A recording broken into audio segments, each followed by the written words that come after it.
Hey, everybody. I was always taught about acting on inspiration. So I'm going to show you this image right here. This is sort of like a graphical orientation of fine artwork that looks like this right here. And the thing I'm going to talk about in this session is, number one, what inspired me to do something like this? Number two is, how would I photograph something like this? So just some suggestions for you.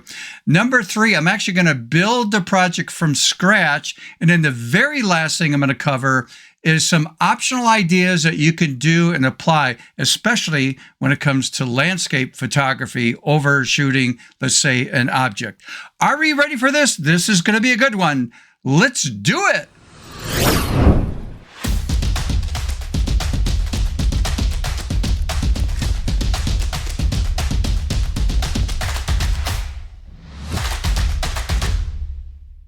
Hey everybody, welcome back to my channel. If you're new to the channel, this is dedicated to photography and as a photo artist, trying to think creatively out of the box. All right, let's get into today's program, and that is the importance, and by the way, this was taught to me years ago, and that is the importance of getting inspired by other people's work that you really like, which is one thing, but acting on the inspiration moves it to a different level, okay? In other words, so what if you're inspired by somebody's work, but if you don't act on that inspiration, it's just all for nothing. You sort of lost it. So it's really coming up with, okay, based on what I just saw, what moved me and what could I do that's a little bit different? So I'm going to share with you how I came up with this concept, and it was by discovering a certain photo artist. So let's take a look at some examples of his work, and also in the show notes, I'll have a link to his website so you can look at it. Okay, let's take a look at his work right here, and I'm going to apologize right up front, but I'm going to butcher his name.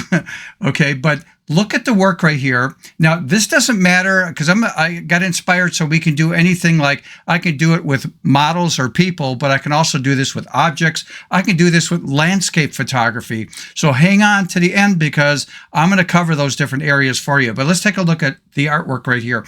This is very graphic oriented. I love the shapes and what it's done to the model that he shot. So all this stuff really got to me and inspired me to come up with what I came up with for fine art work, and that is acting on the inspiration. So this is his name, Bastien Woot. I apologize if I'm butchering the name, but this is the inspiration I got.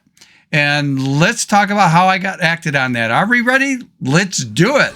Okay, now that we know what inspired me, now let's take a look at some examples I came up with, and then I'm going to give you some suggestions on how you might want to photograph for this type of artwork, and then I'm going to do some other extra things toward the end for you. So let's take a look at some of the stuff I've been doing and playing with. This is what I came up with, and again, I'm going to build one of these from scratch for you to show you the concept. Again, I'm using these shapes and graphic orientation. Again, I'm doing this with a model right here. I'm going to build this one for you to show you how you could photograph any kind of object, flower, whatever you want to do. And then also, let's get into, say, landscape photography. But there's a gotcha on landscape I'm going to share with you that I'm not doing with these other projects, something like this, again, for landscape. So we'll cover that at the very end. So make sure you stick around for that. Okay, so let's get started with building the project and then talk about how you should photograph for this type of artwork. Let's do it. All right, let's get started with the project, and just let's talk about first how you might photograph something for this fine artwork. And again, these are just suggestions. So in this example here, this was shot straight on. In other words, if this is my subject, I'm shooting straight on with the camera. I'm definitely not going to be down, shooting up or like this. It's just shooting down that way versus shooting up. You want to go right there, horizontal, right into your subject. And again, just a suggestion. The other thing is a very, very soft light with this and for this type of artwork. Now, again, you might say, no, I want the opposite. I want it to be very, hard light. And that's your choice. You are the artist, right? So I'm just telling you that I prefer going with soft light and very little to no shadows at all. Now, again, you are the artist. You might go the opposite. Again, these are just suggestions. So to start the project, I decided to make this a square. You can do whatever you want to do. It could be, vertical, horizontal, but I'm just going to go to the new dialog box. So just Control N, like in Nancy, to open that up. That would be Command N on a Mac, or just go to File drop-down menu. That's the longer way, and just choose New. And in this example, I just did 10 inches by 10 inches for the width and height. I made this 300 as a resolution because I might want to print these out in the future. And the last thing I want to do is have this too low res and then have to worry about sampling it up and that. So I'm going to start out with a high resolution, and that's 300. You do what you feel is right for you. And I'm just going to choose Create. All right, now I have my blank canvas there. I can now design it any way I want to, and I was just using graphic elements because, again, that was my inspiration. That's all I saw with those images. You just saw the models. I just saw graphic, shapes and stuff. So with this, I'm going to design something, and again, you decide on how you're going to do this, but I'm going to start out by going to the Oreo cookie dipped in milk right here, and I'm going to choose Gradient. Now, when this opens up, this is your default right here. I'm going to click on this. And when this opens up, we have all these categories on the left side that we can see. And I'm just going to choose the blue category. And I'm just picking, let's see. I might just do this one right here. Again, your choice on the colors. And I'm going to click on OK. And then with that done, this is a linear gradient, which I'm going to leave alone. You could reverse that. So if you want the lighter part to be on top versus the bottom, that's an artistic choice, right? So I'm just going to leave that alone right there.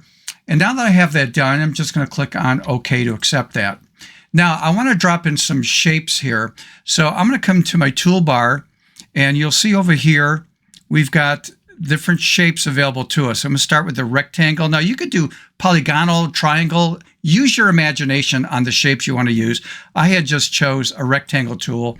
And what I did was I came down toward the bottom here, and I just did a click and drag motion to drop in that shape right there. And then you could resize it. And then over here on the option bar at the very top where it says fill, make sure this is set, at least I have mine set to no stroke at all. And then the fill, if I double click on this or just click once, it opens up different parameters you can get into. And there's the blues again. And let me just pull something a little bit different. I don't know if I like that. And I see this is set to a diamond. So I'm going to go linear, see what the linear looks like. And I'll stick with that one. Just again, this is all for demo. You could change the colors if you wanted to do that, but I just want to drop in that shape. And then I'm just going to select it here on layers to accept that, enter on the keyboard, and I'm done with that shape right there. If you change your mind, you could double click on the shape on the layers, and you can say, hey, let's scale this down if you want, or let's scale this up. I mean, it's your preference. You might change the style. I might go radial on that versus, I don't know, reflective is like that. That looks cool. Diamond, I'm not a big fan of that. I might do that right there. And you can adjust the scale of this.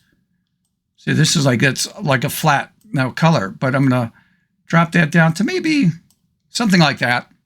Okay, and then click on OK. So you notice now I have that shape there. Now, the tool is still activated. I'm going to do a click and drag in the upper left-hand corner. Just click and drag another shape in there. And then I'll just adjust that. It doesn't matter, but I'm just sort of... Okay, there we go. And again, I might double click on this and say, let's change that from reflective to linear, just to be different. Maybe let's reverse the linear and click on OK. Now I'm looking down the bottom. I might have just grabbed the move tool, move that up just a little bit right there. Okay. And now the last shape. Now you notice that when I was doing these shapes, it creates a new layer automatically. I'm going to come down to the toolbar again. I'm going to try a different shape, and it was an ellipse. Now, when I click and drag over an area, it's going to be an elliptical shape. It's going to be hard to do a perfect circle, which I really want. And when I do that and let go, it does that shape, but I want it to be a perfect circle. So I'm going to delete that, And to do a perfect circle, what I have to do is hold the Shift key down and then click and drag to make the perfect circle and shape right there. And then when I let go, here's the problem that'll happen once in a while. It put the shape on the same layer, and I didn't want to do that. So I'm going to undo that. And for some reason, when you grab a different shape and you hold the Shift key down, it tends to want to put it on the same layer. So I'm going to add another layer. So I'm going to come down here, layers, so new layer. And now I'll just do a click and drag by holding that Shift key down, let go, and it drops in that shape. Now I'm going to move the shape around. So I'll grab my move tool here, click and drag, and I'd like that a little bit bigger. So again, Control T, Command T on a Mac, and let's make this bigger. I just want to, well, maybe not that far, maybe like that, almost like equal amount of space. I'm just sort of eyeballing it there. Just drop that down so it just touches the very bottom shape, and then enter on the keyboard to accept that. Now I can play with this again. I could choose, a different shades of blue if I want, just for simplistic purposes and save time. I'm gonna leave that alone, but I might change my style to radial. Ooh, I like that. Okay, and then you could change the scale of this. If I pull this to the left, you can see what it's doing versus to the right. So this is, again, personal preference. I might go with, I'm going to go with that right there. That looks pretty cool. Okay, so there's my shapes. Now, doing all these things is really up to you and how you want to approach this. Add whatever shapes you want, do the design. And now it's time to add the images. So this is the image I used for the example. And AI is sort of freaking me out a little bit.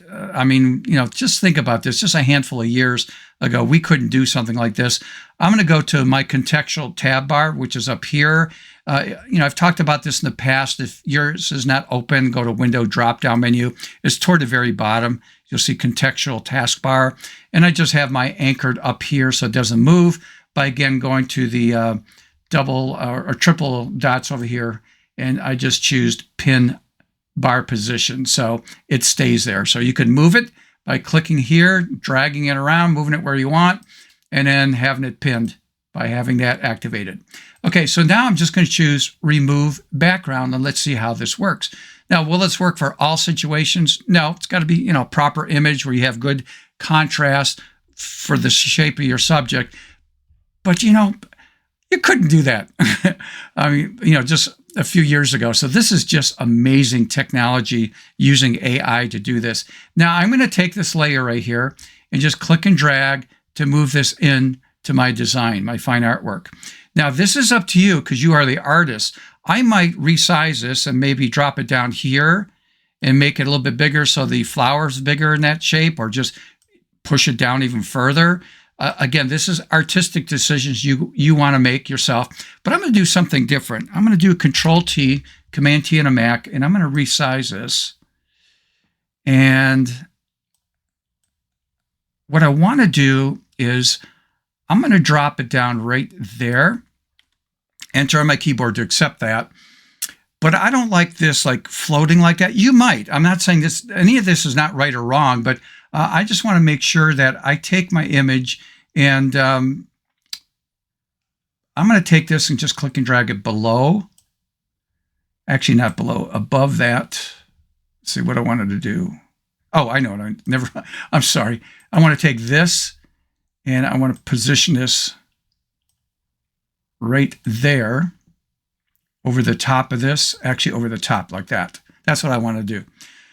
Having a brain freeze on this one. Okay, so anyhow, I like that look better. And again, this is not right or wrong. It's just personal preference on this. And I might go back to my elliptical shape, or the circle, I should say, with my move tool. And I'm going to drop this down. So I'm just tapping on my down arrow key to do that. And so let's just say that's going to be my composition right there. Okay, and again, artistic interpretation. By the way, if you're learning anything here, if you could do me a favor, and that is like the video, subscribe if you have not subscribed, and hit that notification bell. Next time I upload a video, you'll get notified. Okay, now I added some textures to this. So again, use any kind of textures you want. This one was a grayscale one. So I'm just going to bring this in, and position this, Control T, and I'm just going to make sure I cover everything. So make sure this is at the very top, Stephen. So that's all covered. And let's take a look at this. We'll just bring this stuff in.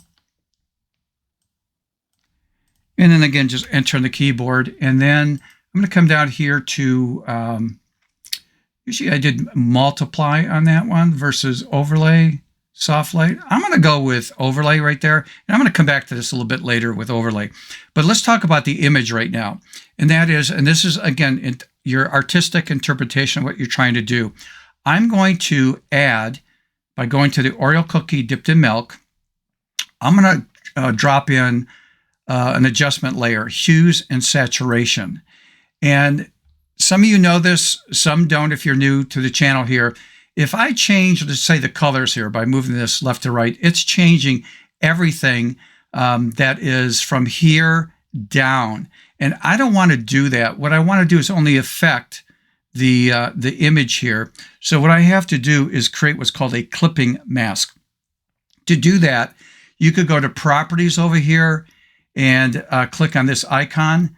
And when you do that, that will indent. You'll see the indent right there. That means I've clipped this to the image below. So if I move the slider here for the hue, well, not much is happening because there's not much color in it. It's mainly white, but you can see the flower change a little bit there. I don't want to do that. What I want to do is activate this called colorize. So when I do that, now I can shift this around. And this is up to me now. I'm going to go more on the blue side so it matches what's going on there. And I'm going to push up my saturation a bit. And again, this is all artistic interpretation, right? So if I push this all the way to the right, you can see how aggressive that is. I might pull the lightness down a little bit so it looks like that. And again, your artistic interpretation. I'm going to pull the saturation back just a little bit right there. And again, this is fine-tuning the lightness the way you want it to look. And then with that done, I'm going to go to the very top, and I'm going to just Control J, Command J on a Mac, to duplicate that overlay adjustment to intensify that a little bit better based on, again, my vision and what I want to do with the image, with the artwork. And you might want to, say, pull that down. That's fine. One other thing you might be interested in doing before I jump into a landscape one, I'm going to add a couple things that you might consider doing with your images. And that is, I might just come over here and just add another hue and saturation at the very top and let this one affect everything. And that way I can change my color scheme by just going back and forth here. But I would go to colorize. That's a little bit too intense for me. And then you could move this around, pull your saturation up the way you want to do it, your lightness down. You can have fun with this. I mean, this is all up to you. This looks more graphical, right? I'm getting rid of a lot of the detail and the grunge look, that kind of stuff. So it's just something to play with. I'm not saying this is right or wrong. I like this style better. It's just my personal opinion, but you are the artist. You dive in there and experiment with that. Okay, so with this out of the way, let's jump into a landscape one, and I want to alter some other project just to show you some other options. So let me close out of this. Do I want to save that? Nah, this is just for demo purposes, and we'll get out of that. Okay, by the way, I'd like to thank people that have been supporting the channel by going to buymeacoffee.com/Stephen Photo Artist. The link is right here in the bottom of the screen. It's also in the show notes. So I really appreciate that. This is a very small channel. It motivates me to keep doing these videos for you guys, because basically this is on my time. I'm not making money getting rich at this. I'm actually in the hole. So this is on a volunteer basis. Buymeacoffee.com/Stephen Photo Artist. So again, thank you for the ones that have been doing that. Okay, let's take a look at a couple projects here. And one is, well, let's take a look at the this one right here, where I did a bouquet of flowers, and some things to think about. And that is, I'm going to go back to the layer right here that has the image, and I've changed my mind on something on this. And what I'd like to do is, if I go back over here, I can see that I have the hue and saturation set up. But what I want to do is, I'm thinking there's too much contrast in my image. And could have been, again, the lighting and stuff. And I want to make this not as, contrasty. So I'm just going to click on the layer that has the image, and I'm going to come down to the Oreo cookie dipped in milk again. And I'm just going to choose, for simplistic purposes, brightness and contrast. It automatically makes it a clipped layer, so it's only affecting that down here. And I'm going to push the contrast to the right so you can see what's happening, versus I'm going to push it to the left. So I like it better to get rid of some of that contrast, push it all the way to the left, and then I could play with the brightness. I want to pull that down a little bit so it has more of a fine art look, versus this is what I had before, which was fine, but I just think that looks a little bit better. And again, personal choice on that. So sometimes I might grab in something called brightness and contrast because the image for me is a little bit too contrasty, and I want to adjust that. And since I'm there, I can play with, again, the brightness on that. Okay, if you're going to do landscape, a little bit of a twist here on this. So I'm going to close out. I'm not going to save that. And that is, this is the image that I used for the landscape shot right here. I've used that image in the past, and this is what I end up doing. Okay, so if we take a look at this, again, hue and saturation is right here, clipped to the image below, but notice that the image is also clipped to the object, and that is the circle right there, or whatever shape that you have. Because if I didn't have that clipped, and by the way, if I just, right mouse click right there and just choose, let's see, come all the way down here, release clipping mask. So hopefully we can see that. This is what you would get. And again, just that right mouse click. And now we got the pop-up menu, not convert to, Steve, we need to create a clipping mask. So clip to the shape. Being active on that layer, if I grab the move tool, you can move this around, you could resize it, whatever you want. But the important thing is I want to showcase my landscape, and I want to present it in a very unique way by using shapes to give it more of a fine art type look or feel to that. And again, you could add what I did last time, and that's the contrast, right, and brightness, if you choose to do that, because again, you are the artist. So I'm trying to give you some ideas to think about and doing with your type of work that you would like to shoot and do something creative for yourself. All right, people, so hopefully you've learned something. Again, appreciate the ones that, if you're new to the channel, please subscribe and hit that notification bell the next time I upload a video. You'll get notified on that. Okay, so with that, let's get the camera out. Let's try some of this stuff and think creatively out of the box. And again, my philosophy, get out there and make mistakes. Why? Because we learn from making our mistakes. Now let's literally think creatively out of the box. Until next time, see ya.